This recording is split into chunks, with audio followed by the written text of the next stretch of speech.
Good morning, Good morning.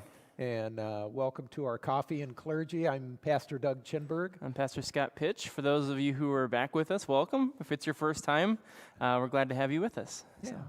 And so we just have a time where we're talking about Romans, Yeah. and last week was our first time as we began just discussing about the kind of the background of Romans and looked into the first half of the first chapter. Yeah. And today we'll start with verse 18. But anything to kind of bring people up to speed? Sure. First things first, it is coffee in clergy. So if you're joining us, make sure you have a nice warm beverage or cold beverage if that's your thing. Just make yourself at home and relax. That's kind of the feel of this. It's just relaxed, conversational, that kind of thing. To kind of catch up on what we were talking about, we spent some time laying the background of Romans last time, talking about the context of the church in Rome at that time. And then we talked about Paul's longing, his desire to visit the church in Rome, and how Paul chose to introduce himself to the church. And so it was a fairly slow kind of introductory morning. You'll notice the pacing's a lot faster today because we're going to go through almost 3 full chapters of Romans today. So. Yeah. And Paul kind of set the stage. He introduced the gospel, talked about that as being the power that brings salvation to all who believe. And today we're going to get into maybe not the excitement of the gospel, but we're going to take a more realistic look at human nature and talk about our sinfulness, our struggle against sin. Mm-hmm. And paint a realistic picture of what life is like as a sinful human being. Yep. And so listen for those kinds of thematic words and things that Paul uses to set the stage of what he's trying to get across as we read. So we're going to read Romans 1:18-32. So I'll read through that. The wrath of God is being revealed from heaven against all the godlessness and wickedness of men who suppress the truth by their wickedness, since what may be known about God is plain to them because God has made it plain to them. For since the creation of the world, God's invisible qualities, his eternal power, divine nature, have been clearly seen, being understood from what has been made, so that men are without excuse. For although they knew God, they neither glorified him as God nor gave thanks to him. But their thinking became futile, and their foolish hearts were darkened. Although they claimed to be wise, they became fools, and exchanged the glory of the immortal God for the images made to look like mortal men and birds and animals and reptiles. Therefore God gave them over in their sinful desires of their hearts to sexual impurity for the degrading of their bodies with one another. They exchanged the truth of God for a lie, and worshipped and served created things rather than the Creator, who is forever praised. Amen. Because of this, God gave them over to shameful lusts. Even their women exchanged natural relations for unnatural ones. In the same way, the men also abandoned natural relations with women and were inflamed with lust for one another. Men committed indecent acts with other men and received in themselves the due penalty for their perversion.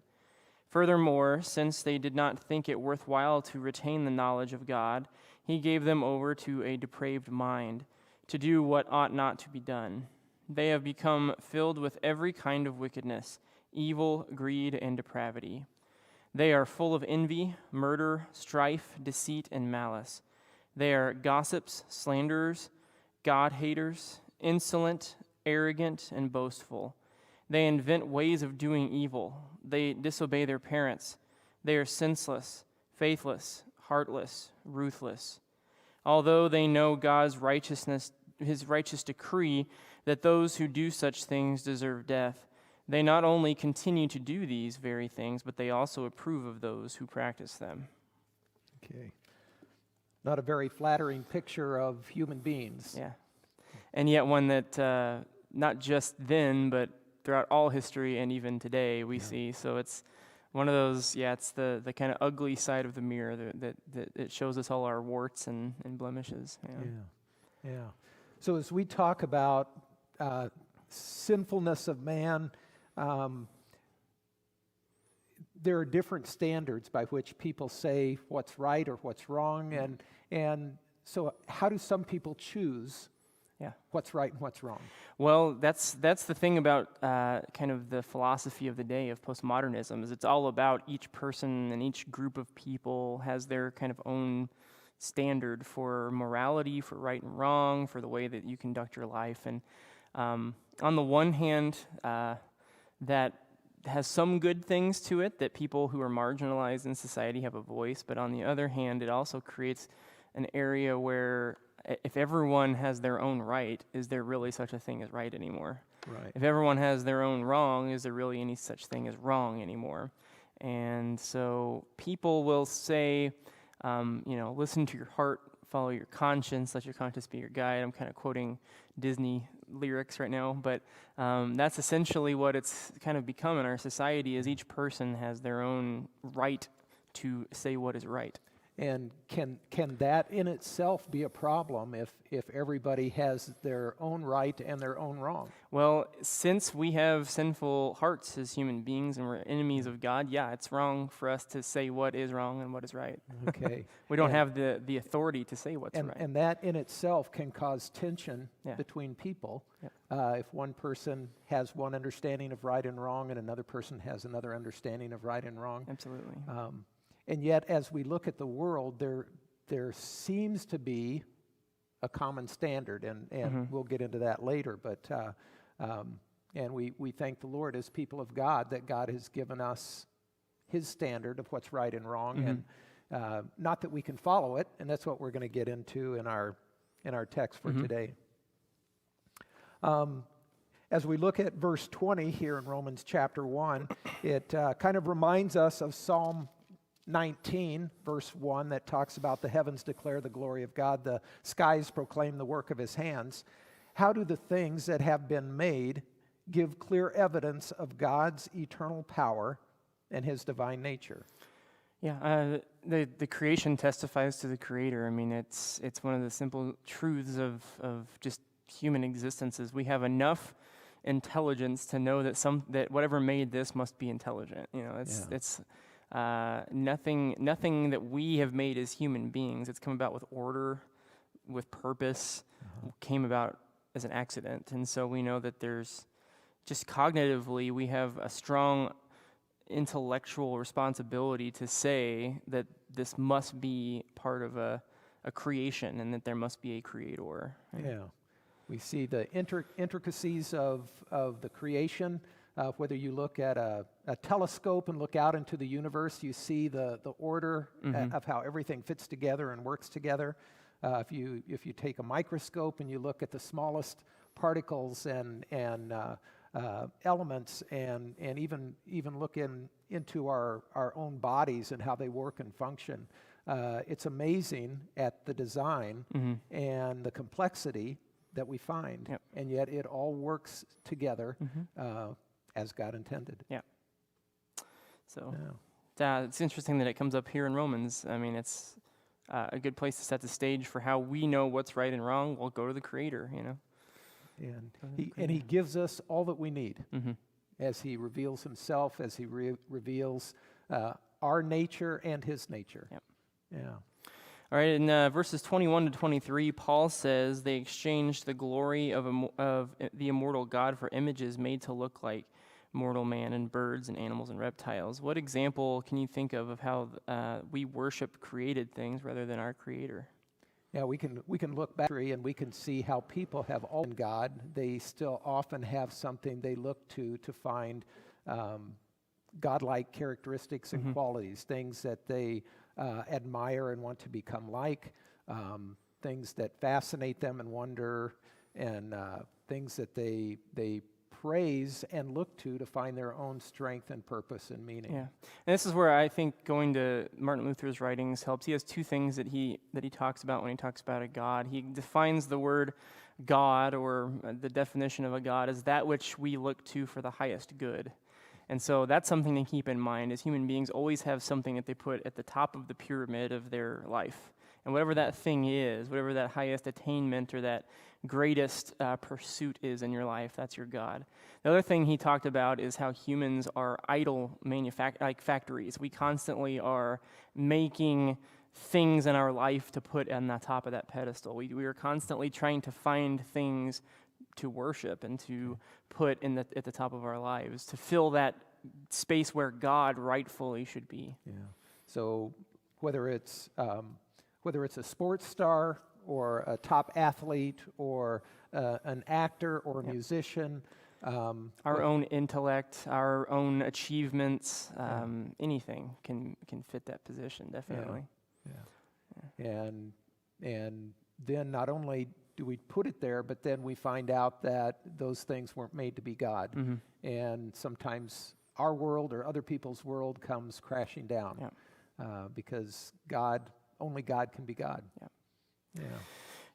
In verse 24, it says that God gave them up, the people who were corrupted, into the lust of their heart, and he gave them up to dishonorable passions, and God gave them up to a debased mind. What implications do these words have for the idea of free will? This is a big topic, free will. Yeah, people today think they have free will to do anything, and while we have a lot of choices that we can make, talking about Luther, and God also reminds us that we don't have a free will not to sin. Mm-hmm.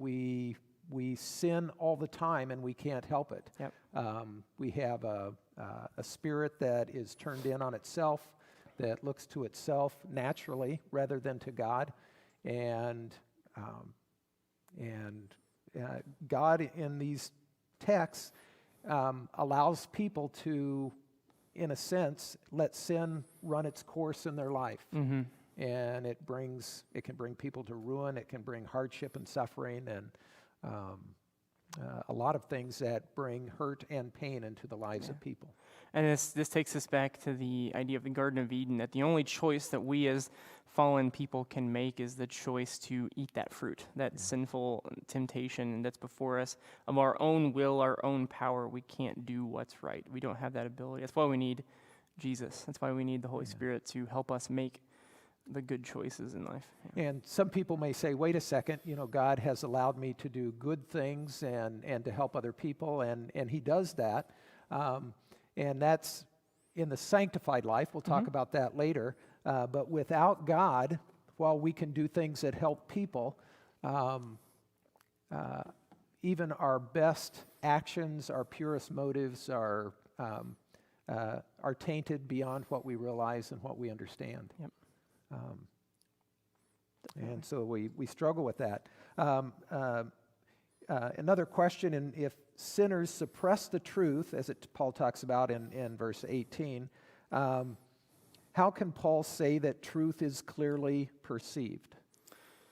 So to me, it comes down to this idea that Jesus is the truth, right? That it's a light in the darkness, and the darkness cannot overcome the light. The truth cannot be overcome by deceit. The world is full of deceit, but one truth and one powerful truth eradicates all the deceit around it. And so even though we sinful people have at the core of our hearts as sinful people this deceit, this lack of ability to speak truth, the truth of Jesus resonates and eliminates that deceitful life. It gets rid of the lies. It brings light to the darkness. Yeah. And how easy it is for us to come up with our own truth, to ignore the truth of God, and try to build a philosophy, an understanding based on our own knowledge, our own intellect. But it doesn't stand up against the truth of God. I mean, virtually every human institution that's been developed to try to bring truth to the world, whether it be capitalism, communism, democracy, fascism, whatever ism you can put into place, they may have positives and negatives, but they inevitably fail at some level, and they don't truly give the truth. The only thing that truly gives the truth consistently, today, yesterday, tomorrow, is the truth of Christ, the fact that he is Lord and master of all things and gives purpose and meaning to our lives. This coming Sunday, Jesus, we're going to hear from our gospel lesson that Jesus is the way, the truth, and the life. Absolutely. And what a blessing that is as we not only hear the truth of God's word, but also see it alive and in action in the person of Jesus Christ. Yeah, definitely. And what a blessing that is. The living truth, yeah. Yeah. So in this passage here, Paul is revealing that even the irreligious, in this case, he classified them as the Gentiles or the non-Jews, they're aware of some kind of standard, a holy standard that they have.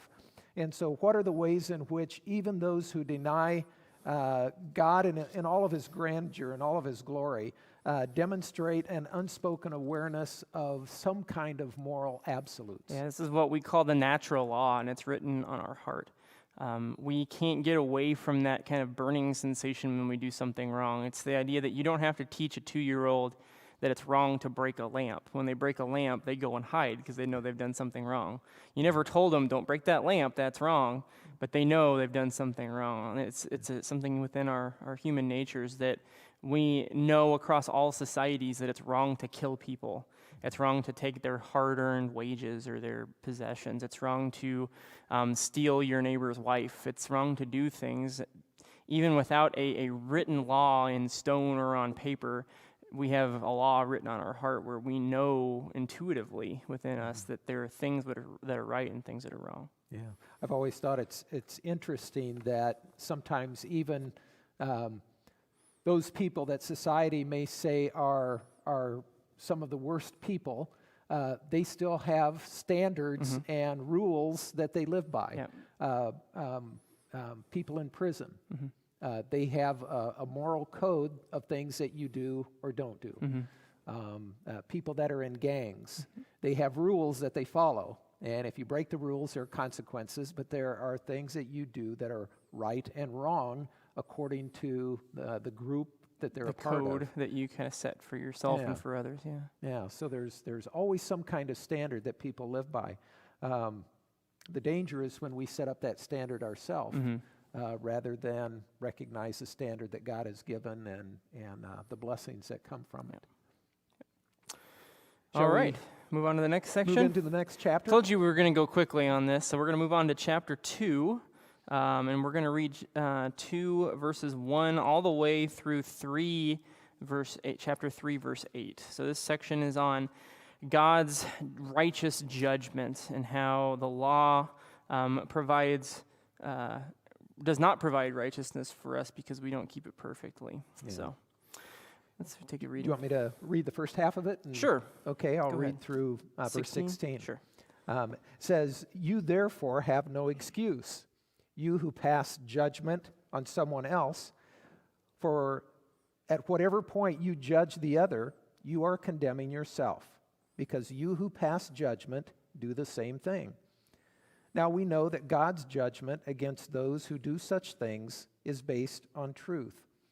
So when you, a mere man, pass judgment on them, and that they do the same things, do you think that you will escape God's judgment? Or do you show contempt for the riches of his kindness, tolerance, and patience, not realizing that God's kindness leads you towards repentance? But because of your stubbornness and your unrepentant heart, you are storing up wrath against yourself for the day of God's wrath, when the righteous judgment will be revealed. God will give to each person according to what he has done. To those who by persistence in doing good seek glory, honor, and immortality, he will give eternal life. But for those who are self-seeking and who reject the truth and follow evil, there will be wrath and anger. There will be trouble and distress for every human being who does evil, first for the Jew, then for the Gentile. But glory, honor, and peace for everyone who does good, first for the Jew, then for the Gentile. For God does not show favoritism. All who sin apart from the law will also perish apart from the law.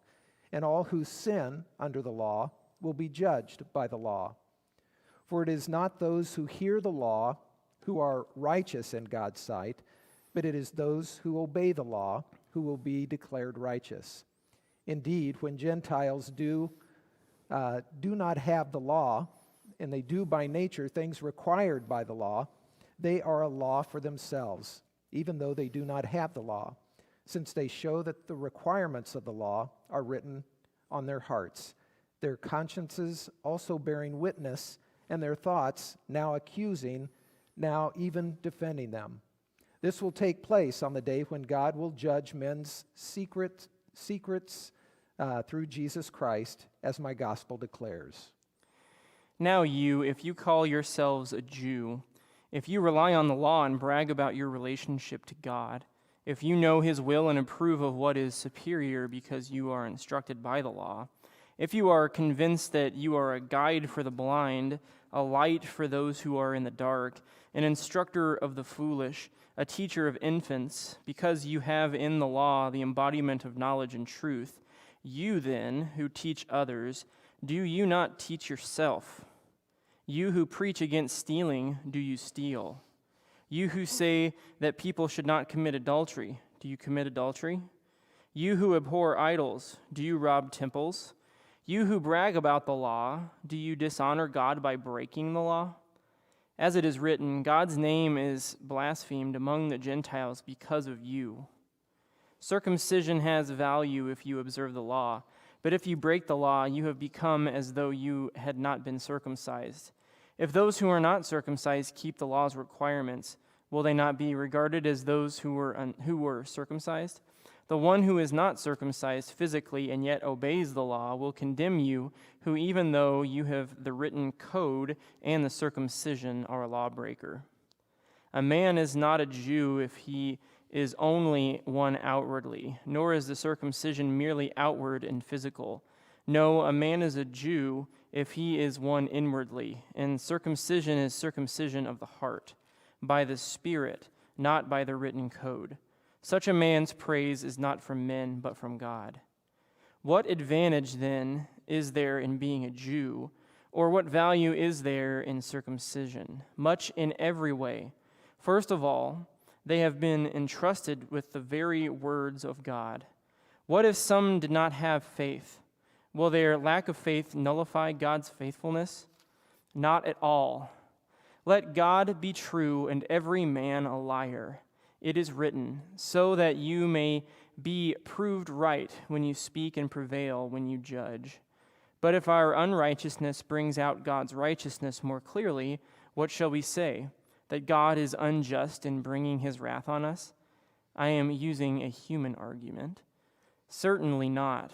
If that were so, how could God judge the world? Someone might argue, if my falsehood enhances God's truthfulness and so increases his glory, why am I still condemned as a sinner? Why not say, as we are being slanderously reported as saying, and as some claim that we say, let us do evil that good may result? Their condemnation is deserved. Okay. Whew, that's some thick stuff. Yeah. And so kind of an opening question in this section, on what basis do we often judge other people? And what does it take for a judge to give a fair verdict? But first of all, how do we often judge other people? I tend to think that we tend to set for others the highest possible standard, and for ourselves, the most lenient standard. I think that's kind of a way of how we like to do it, because we want others to pay for the things that they've done. Wrong. But, done wrong. And we want people to see that we're good people who messed up whenever we do wrong, and we are deserving of God's mercy.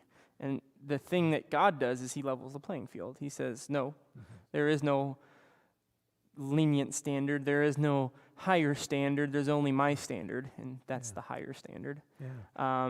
And so that's what we need to do with ourselves. We need to hold ourselves to God's standard. Yeah. Another way as that may be. Another way I think we judge people is sometimes we use our strengths and their weaknesses so that we look better in our eyes compared to them. There's how easy it is to compare ourselves with other people. But God doesn't want us to do that. No. And God doesn't do that. He looks at each individual person as who they are and the gifts that He's given them, and He sees them as His creation. And but the standard He has for justice and righteousness is pretty high. Yeah. And in fact, it's something that we cannot do. Mm-hmm. And the second part of the question you asked about how a judge finds a fair verdict, really that's where there has to be a written code for the judge to use as the basis for his judgment. He can't use his own, partiality, his own sense of morality. He has to go based off of a written code that's above him even. Right. And so that's the idea behind our justice system here in the United States. And unfortunately, there's a lot of judges who don't necessarily adhere to that standard, who go too far one way or another. Yeah. And they kind of abandon the letter of the law for, their own interpretation of how it works. Yeah.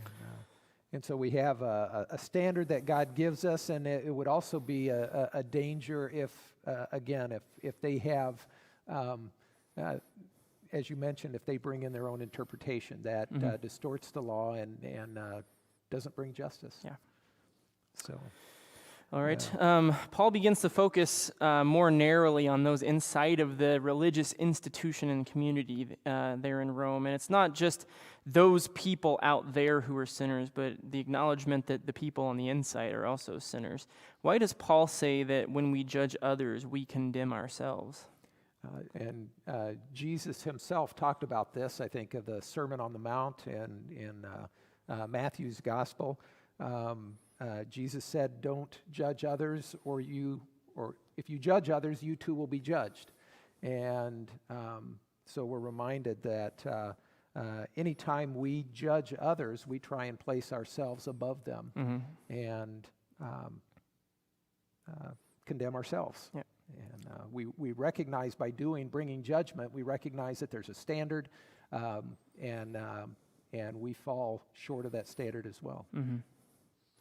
So the next question is kind of an application question, so I'm going to direct it towards the audience as much as to us. But the idea is behind this question is how we judge. And so have you ever judged someone else and realized that you were guilty of the same offense? Everyone just type that into the comment section there at the bottom, and we will judge you for your judgment. No, I'm just kidding. We aren't interested in knowing, but we want to make sure that you have a moment to kind of analyze that, to see how you might fall prey to those same instincts.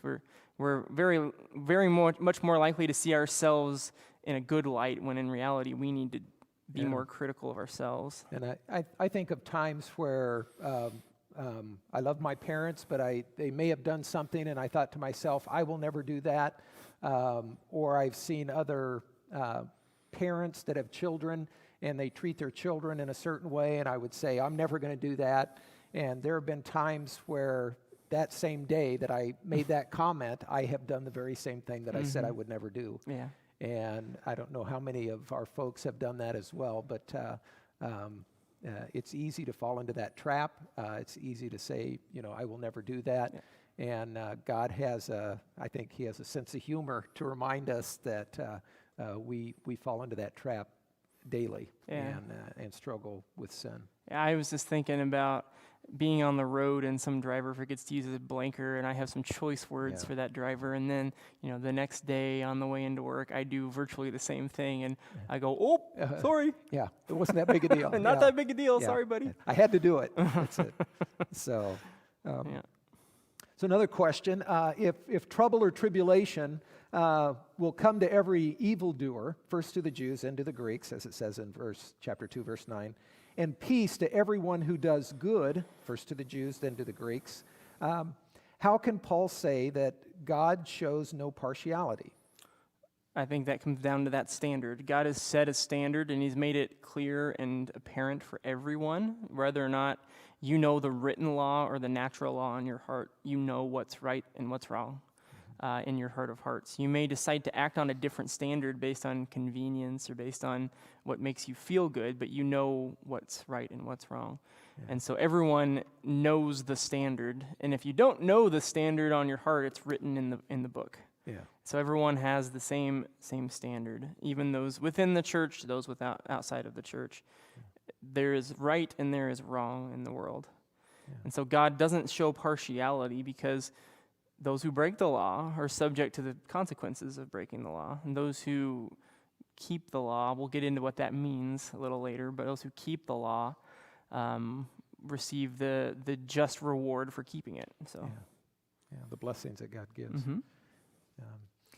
In Romans 2, verses 12 through 14, Paul appears to say that obedience will justify Gentiles. When we interpret any biblical text, we have a way of it's proper to keep it in its context. And so how do these words here in chapter 2 help us to clarify, chapter 2, verses 15 to 29, help us to clarify what Paul is saying? Yeah, there's a couple of verses there that you're like, Paul, you're my guy, Ephesians 2, 8, and 9. Like, what are you doing talking about grace, the law yeah. and justifying here? It's a little bit different, and you have to base it in the context, like it says here. Here he is trying to establish this hard line in the sand that God has an absolutely just way of dealing with things.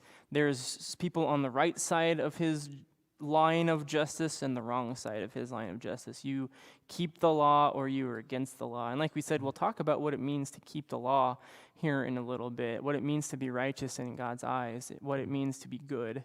Those are separate. You have to take them in the context of this whole discussion. And we'll get into some of this stuff here in Romans 3 probably next time. Or maybe even this time. I got to check. Yeah, even this time.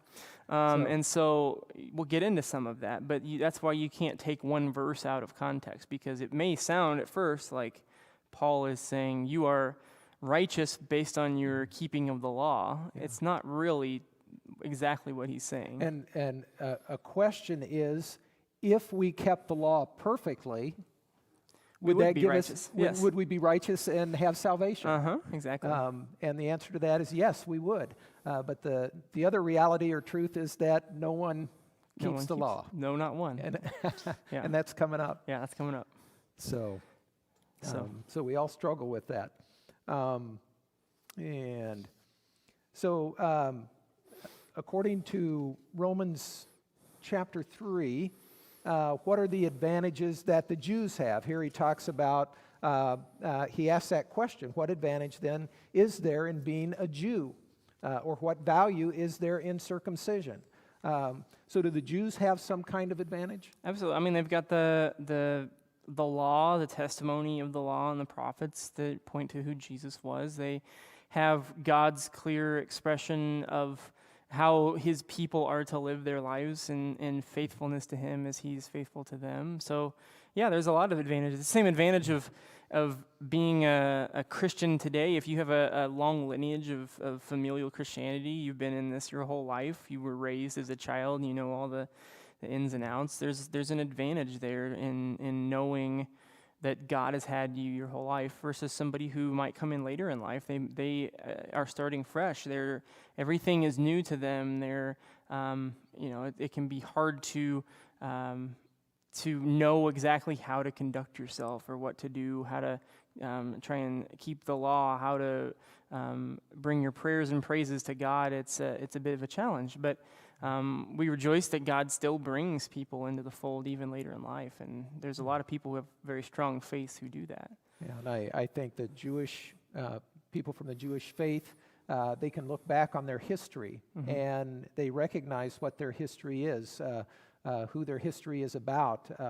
They recognize that God has chosen them, we would say by grace.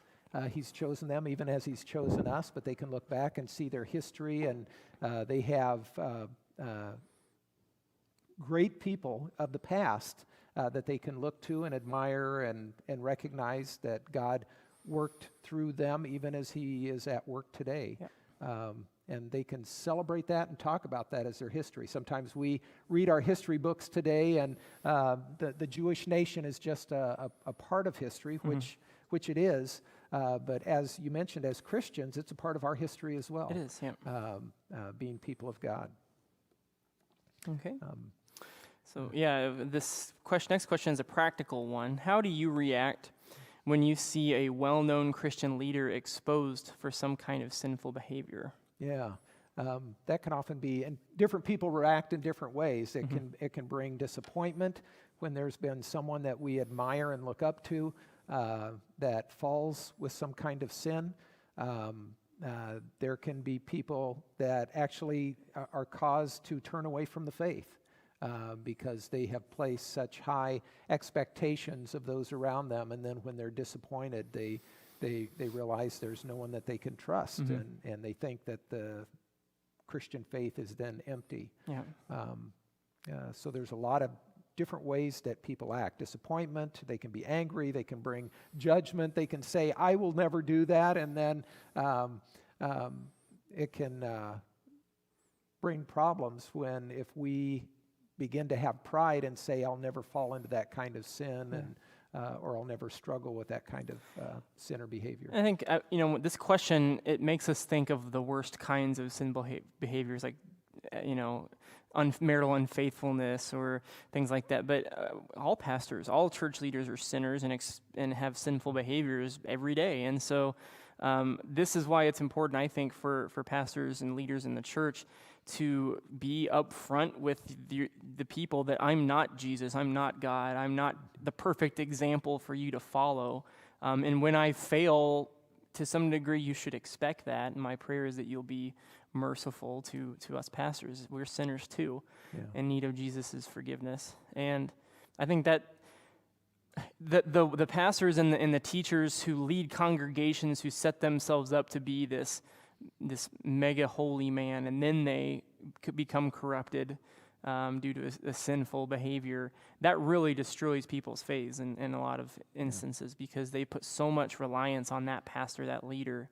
And that's why Lutheran pastors are under shepherds. We're pointing you to the shepherd, the good shepherd, the good Jesus. Shepherd, absolutely. So you're saying there's some vulnerability in being a pastor or a leader in a Christian congregation. There's vulnerability really in every kind of leadership, whether it's a parent or a pastor or a businessman or woman, person that leads in government.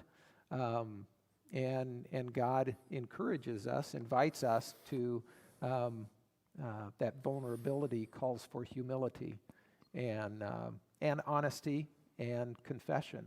And that's why we as pastors confess our sins along with the congregation every Sunday as we gather together with them. And another question, and how have you seen the faith of Christians affected by the public sins of a Christian leader? We've talked about that a little bit. How can that affect the faith of Christians?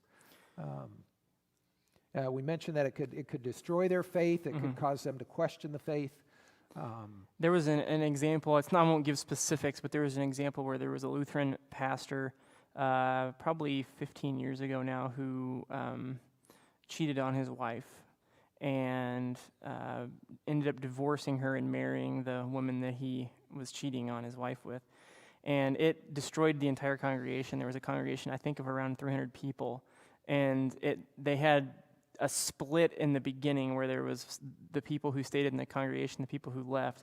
And then even within the congregation itself, it split again and again until the point where they eventually, I think, struggled so much that the church had to reorient and close and restructure. And it was just a big mess.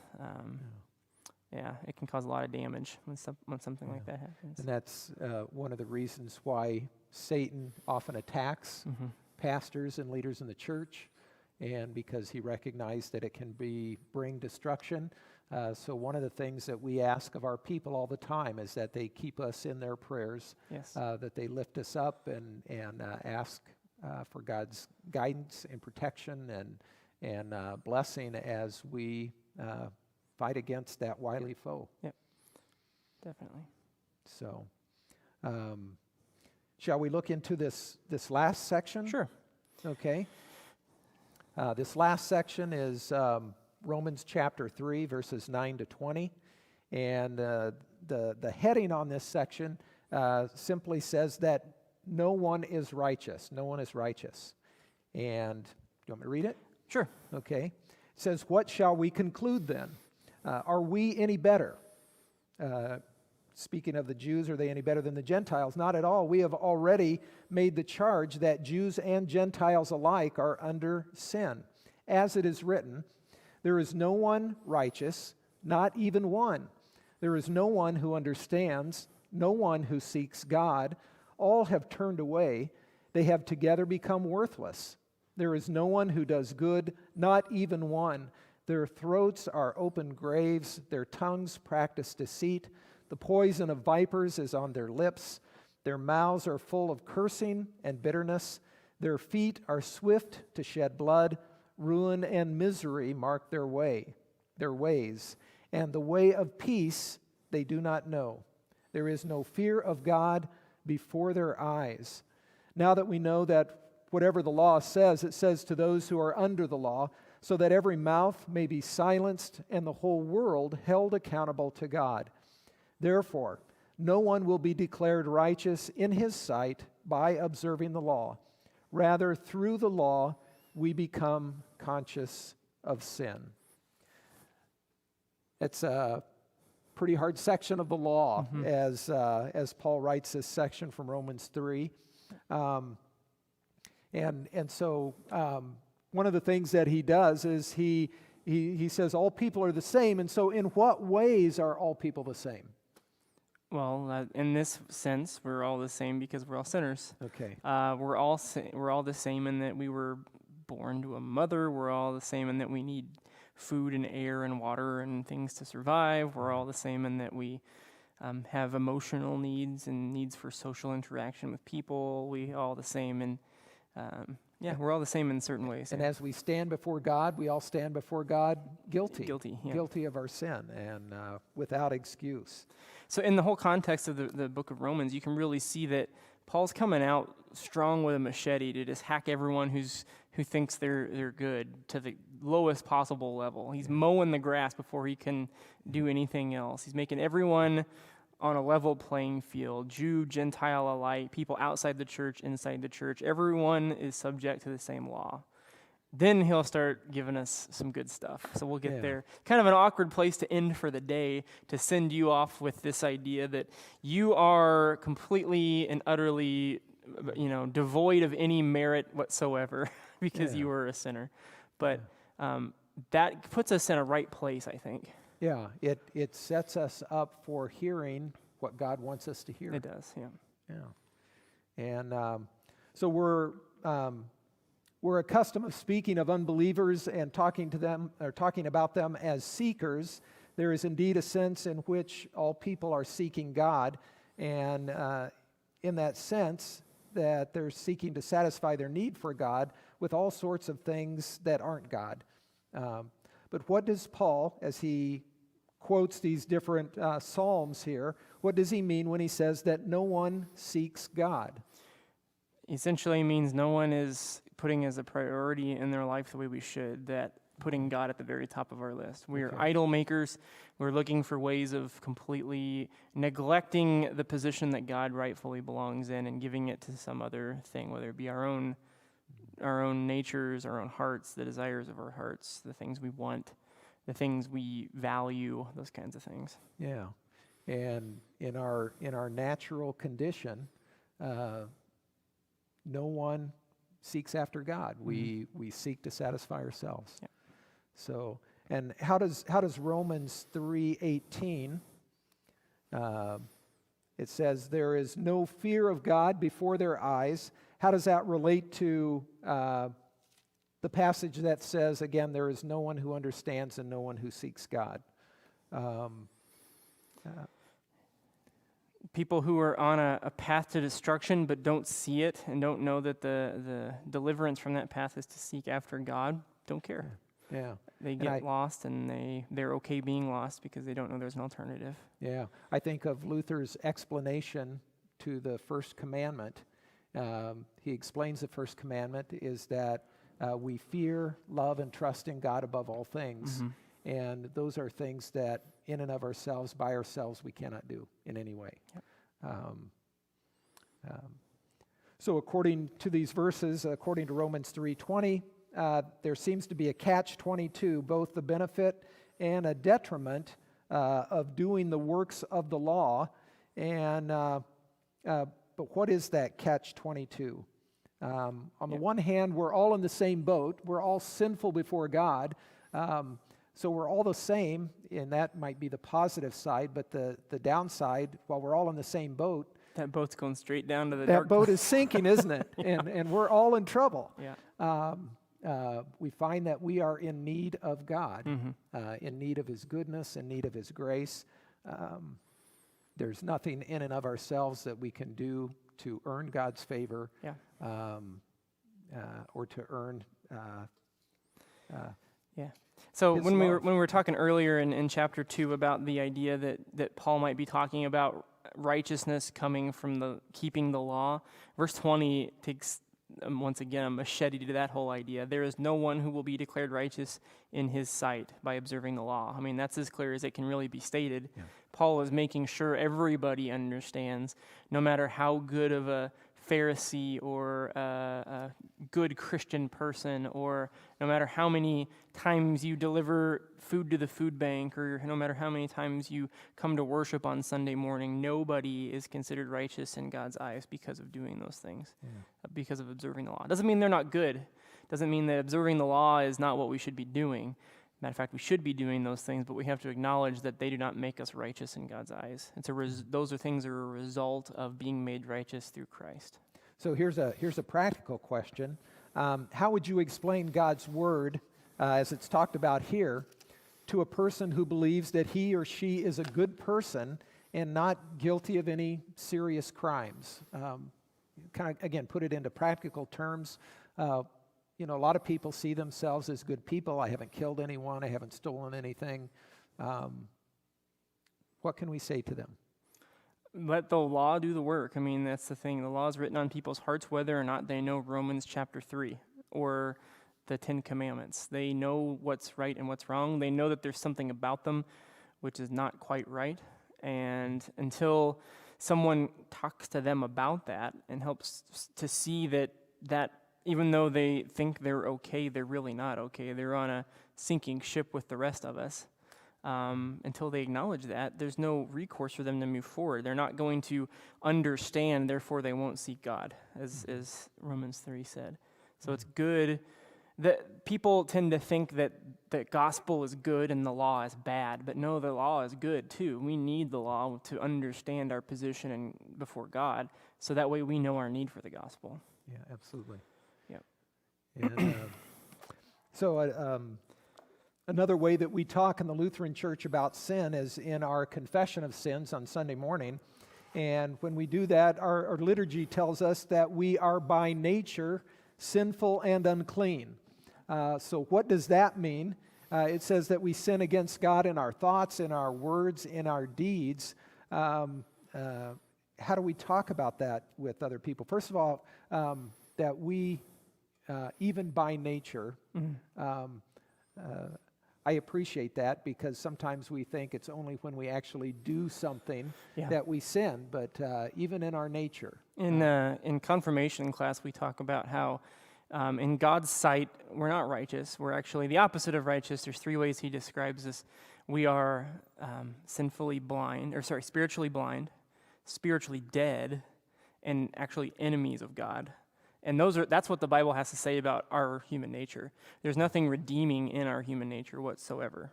Right. It's been absolutely corrupted by sin. And the only thing that's left is wickedness.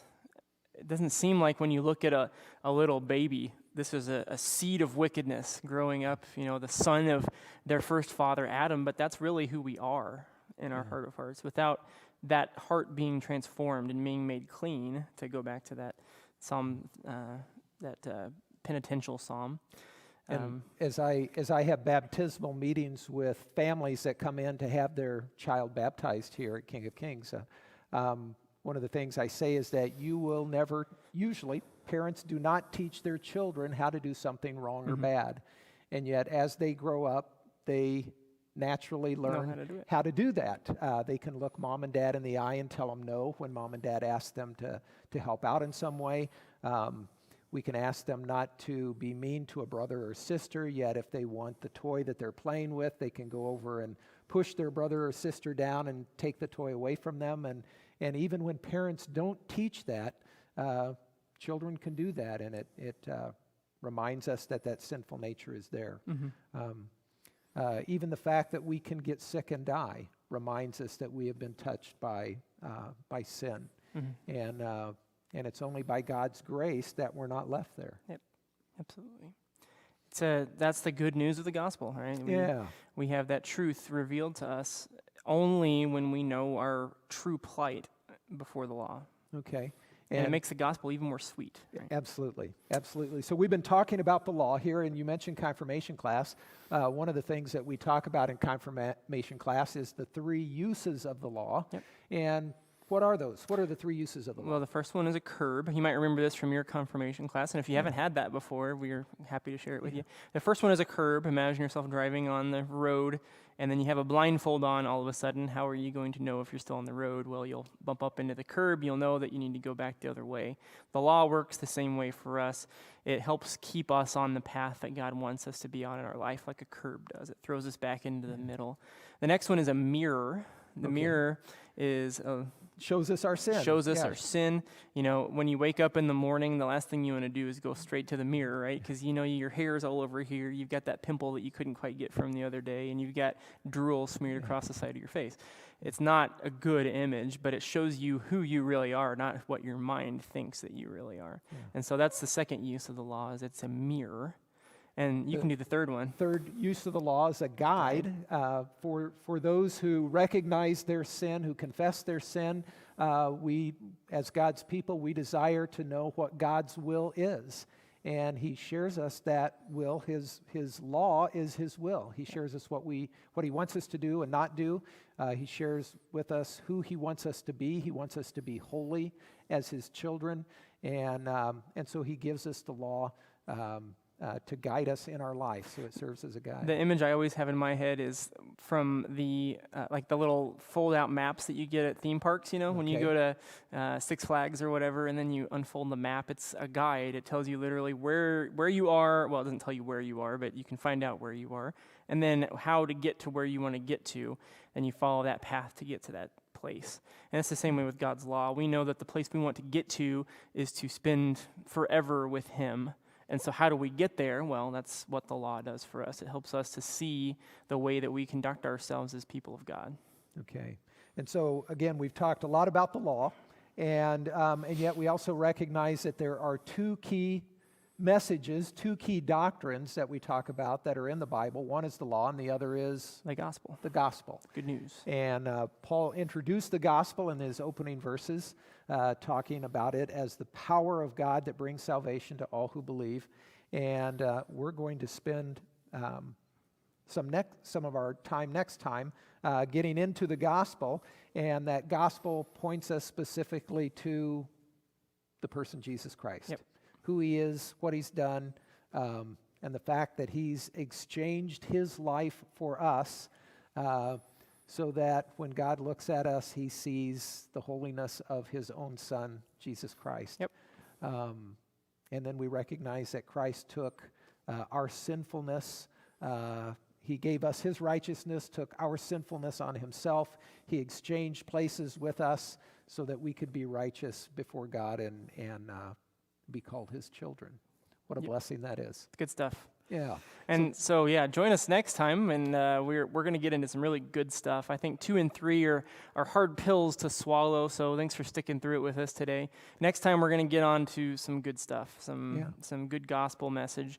But I think it's made all the more sweet because we have endured chapters 2 and 3, right? Absolutely. We know that God has a level playing field for all people in terms of righteousness, and then any righteousness that we have is built up from there because of what He gives to us. And so that's what 4, 5, 6, and 7 all talk about. So it's good. Yeah. Do we have anything else to share with our folks? We have some Sure. announcements. Yeah, we wanted to take this opportunity to share a couple of announcements with you. The first one we want to share, you might have heard. If you haven't, we're rejoiced to share it with you that Babs Hunt has accepted, Barbara Hunt has accepted the call which we have given to her for the Minister of Early Childhood here at King of Kings. And so we're excited to have her join us in the near future, and we're excited for our preschool teachers and students who will get to enjoy her leadership. So. Yeah, we're in the process of determining a day to install her, and so please wait, and we'll share that with you soon, and that'll be a day to celebrate for our congregation.